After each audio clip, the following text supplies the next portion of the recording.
Hello, this is Ann Tucker. Today I'm talking with Todd Corbin about identity and themes around identity. How are you, Todd? I'm great, Ann. Thank you. Good. So I'm going to give the listeners a little bit of background about our conversation last week, and I'm going to just have you continue it because I learned a lot just from listening.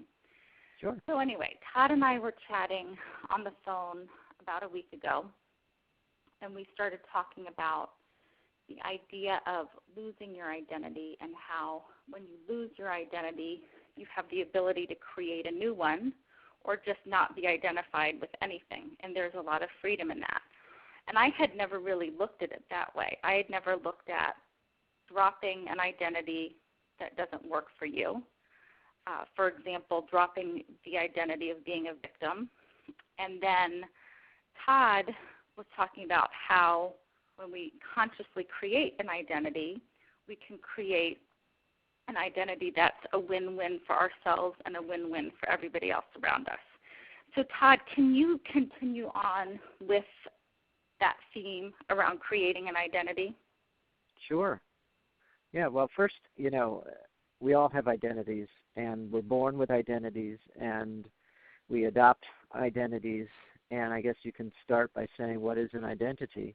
And it's just something we define for ourselves. It means nothing, literally. It really doesn't. I mean, nothing means anything until you decide what it means. And with an identity, we're given an identity when we're born. Certainly we're a child of somebody, and we may be a brother or a sister. And then as we grow up, we assume other identities. We're a school person.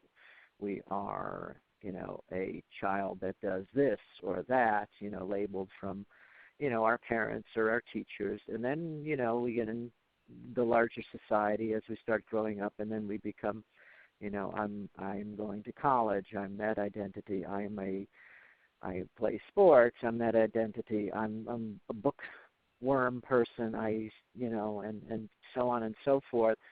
And we just keep adding and adding and adding, and by the time somebody is a grown-up and a parent, they probably have 20 or 30 or 40 identities, and they probably don't even realize many of those identities were just thrust on them by society.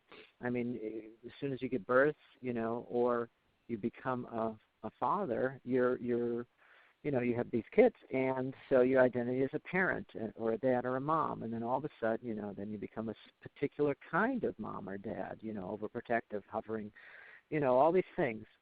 And what I realized is we have so many of these identities that if we do not consciously decide what they mean, they become very limiting for us. For instance, I could be a father that works a lot. Okay, so that's my identity. We used to have a term, workaholic. So that is already a negative connotation, a negative label. And how does that mean? If you work a lot, you're always at work. And so then you put your kids, your kids could put you down. Oh, you're always, I never see you. So then you get a label of, oh, goodness, I'm not a good father. I'm away all the time. So you see how it happens, Ann? I mean, it compounds. And so absolutely. if you all of a sudden start dissecting these labels, and it's kind of a fun thing to do, okay? Because first of all, you can do the general labels. I'm a dad. I'm a mom. I'm a sister or brother. I'm a parent of this or these things, grandparent, whatever. And then go through your job, and just to see where all the things that you could label yourself. And then all of a sudden you'll start to realize, okay, do I have a judgment about each of these things, or do other people have judgments about either of these things? So labels within labels within labels. And once you start becoming more mindful, becoming more aware of these things, you can see how sometimes they're debilitating. And it could be very innocuous. I mean, you may not even think a label that could be harmful for yourself to have it. That's when we were talking the first time. Yeah. I was like, oh my goddess, I didn't ever think that even, I don't know, as I identified with a specific thing, that it could be harmful or it could bring me down, even on an unconscious level. So can you give me so people listening can grasp it, can you give me like a really concrete example of, say, someone who's identified as a student, say a college student or a graduate student, Mm-hmm. where would you kind of unconsciously, where could a college or graduate student unconsciously identify with a negative aspect of being a student? Oh, sure. I mean, for instance, you might have a little bit of struggle in school. So there's a label that a lot of kids have that guidance counselors and advisors put on kids called at risk. I'm an at-risk kid. Why is that? Well, I'm struggling in these 3 subjects. Maybe I'm getting C's and D's and potentially failing them. Maybe I have some learning differences that are not being addressed. So, for instance, from that standpoint of a student, they may be very cheerful and love school, and then all of a sudden they're thrown into an identity, I'm an at-risk kid. So what does that mean? Right. I mean, you can Got have it. interactions and things, but all of a sudden, I'm going to struggle. Maybe I'm only struggling in 2 classes. Now I'm at risk. I should be struggling in more classes, or maybe 4 or 5. Goodness gracious. And maybe my social life should be hurting too. I don't know about that. And maybe my finances, at-risk kids may have trouble getting a job, and I was going to get a job at, during the school year, and maybe they won't hire me now because I'm at risk. I don't know about that. See, perfect. That's so it really becomes numbing and debilitating if you are not aware of all these things, because it's very easy to buy into a label. And some are fine. I mean, there's nothing wrong with labels. Labels are in and of themselves, neutral. It's the meaning you attach to them, certainly, and how you use them. So becoming more mindful about a student that's at risk. So, yeah, you're at risk. Okay, so what does that mean for you?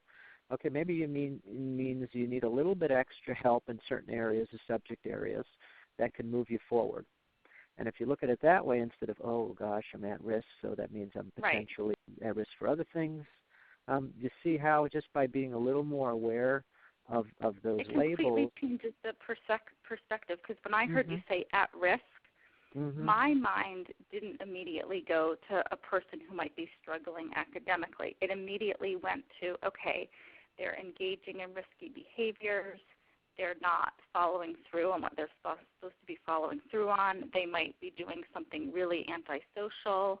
They may be partying too much. Like, I went a completely other way the second you even said the word at risk, and I think I'm pretty mindful. So I think it's good to be really aware of the labels, that it doesn't, we're just attaching things to these labels. It doesn't really mean anything, and I'm glad you stressed that point.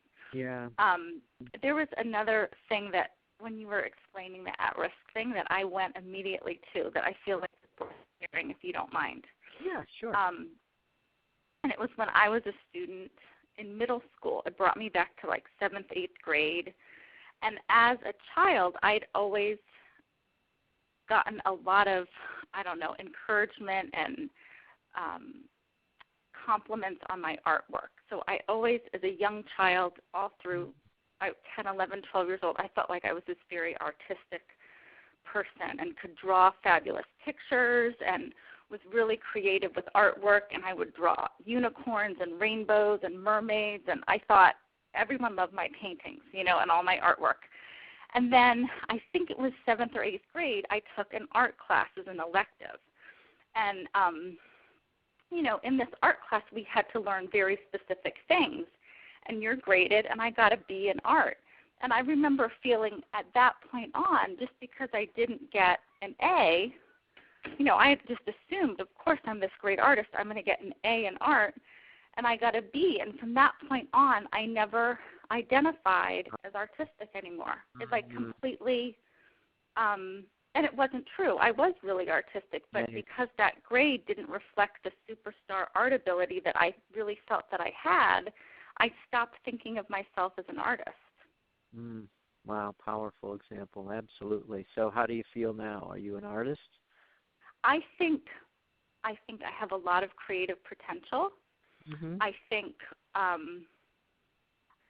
my artwork is better. My artwork isn't concrete where you look at it on paper. I think it's out in the it's out in the world my connections between people, I think that's where I create art. Yeah. Does that make sense, Todd? Absolutely. So again, Okay, it's good. how you your perspective. What is an artist? What is artistic? So again, everything, all our words that we use, again, they're just open to so much interpretation.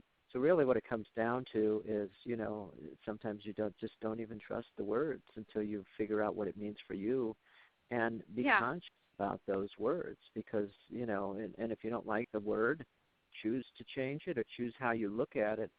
And it changes everything, absolutely everything. Again, the biggest thing I learned is that really nothing means anything until you decide what it means. And that certainly comes true with words because they're most open to misinterpretation by us and others.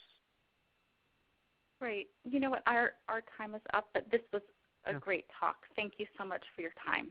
You're welcome. My pleasure, Ann. Have a great day. Okay, I'll talk to you soon, Todd. Okay. Bye. Okay, bye-bye.